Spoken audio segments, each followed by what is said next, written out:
Une chef cuisinière aperçut une employée près de sa soupe et lui cria dessus. « Hé toi, qu'est-ce que tu fais près de cette soupe? Ce n'est pas ton rôle. Retourne à ta place. » Une stagiaire intervint immédiatement. « Ne lui parlez pas comme ça. » La chef, furieuse, rétorqua. « Tais-toi, stagiaire, et retourne à tes tâches. » L'employé baissa la tête et retourna silencieusement à son poste. Quelques heures plus tard, le propriétaire du restaurant arriva. La chef se précipita vers lui en déclarant fièrement. « Voici notre soupe spéciale, monsieur. Je l'ai entièrement préparée moi-même. » Le propriétaire goûta une cuillerée, fronça les sourcils et secoua la tête. « Ce n'est pas la recette de ma mère, celle qu'elle utilisait pour ouvrir ce restaurant. » Paniquée, la chef tenta de se justifier. « C'est la faute de l'employé, monsieur. Elle a touché à la soupe. » Plus tard, dans la cuisine, la chef vit encore l'employé près de la soupe et s'exclama furieusement. « Enlève tes mains de cette soupe immédiatement !» Mais c'était déjà trop tard. La stagiaire avait déjà préparé la soupe pour être servie. « Qui t'a donné la permission de servir cette soupe ?» hurla la chef. La stagiaire répondit calmement, un sourire sur les lèvres. « Moi-même. » Alors que la chef se précipitait pour l'arrêter, le propriétaire se leva soudainement, traversa la salle et étreignit chaleureusement la stagiaire, qui retira son tablier pour révéler son identité. « Joyeux anniversaire, mon amour. Je voulais te faire une surprise. Goûte cette soupe. » Le propriétaire prit une gorgée et s'arrêta, les larmes aux yeux. Puis il se tourna brusquement vers la cuisine et s'écria « Maman, je ne savais pas que tu étais ici. » Il s'avança pour prendre l'employé dans ses bras. « Bien sûr que je suis ici, » répondit-elle doucement. « Ta femme et moi avons voulu te faire une surprise, mais je vois que ce restaurant a perdu le respect qu'il doit à tous ses employés. Chaque rôle ici mérite du respect. Ce n'est pas ce que je voulais en ouvrant cet endroit. Que devrais-je faire? J'ai gaspillé ma vie à dormir tous les jours, refusant de travailler ou de faire quoi que ce soit. Je ne voulais plus vivre. Ma mère était inquiète pour moi. Un jour, je ne me sentais pas bien et ma mère m'a obligé à consulter un médecin. J'ai dit au médecin que je ne voulais pas me soigner et que je n'étais venu que pour ma mère. Mais après avoir vu mes résultats de sang, il m'a dit « Vous avez un cancer. Votre souhait se réalisera bientôt. » J'ai été choqué en entendant cela. Revenez dans un mois pour voir ce que nous pouvons faire à ce sujet. Quand je suis rentré chez moi, j'ai tout raconté à ma mère. Elle était dévastée, elle a pleuré pendant des jours et c'était difficile pour moi de la voir dans cet état. Depuis ce jour, j'ai commencé à marcher, passer du temps avec ma mère, conduire ma voiture, traîner avec des amis. J'ai fait tout ce que je pouvais pour que ma mère se sente mieux.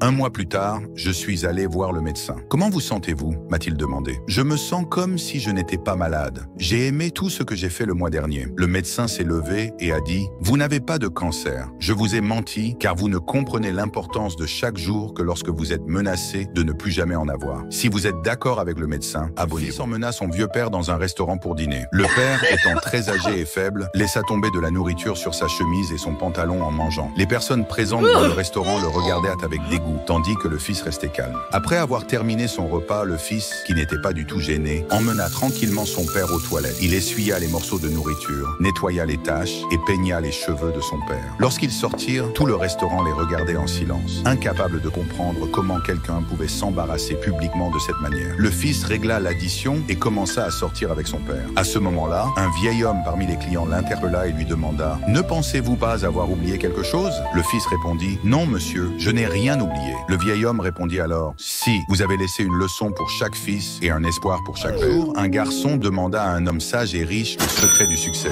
L'homme lui donna rendez-vous à la rivière pour lui répondre. Le lendemain, ils avancèrent dans l'eau jusqu'à ce qu'elle recouvre leur nez et leur bouche. Soudain, l'homme plongea la tête du garçon sous l'eau et le maintint ainsi. Le garçon se débattit désespérément jusqu'à ce que l'homme le relâche enfin. À bout de souffle, le garçon inspira profondément. L'homme lui demanda « Que voulais-tu le plus à ce moment-là ?»« De l'air, répondit le garçon. L'homme sourit et dit « Quand tu voudras réussir autant que tu veux respirer, alors tu connaîtras le succès. »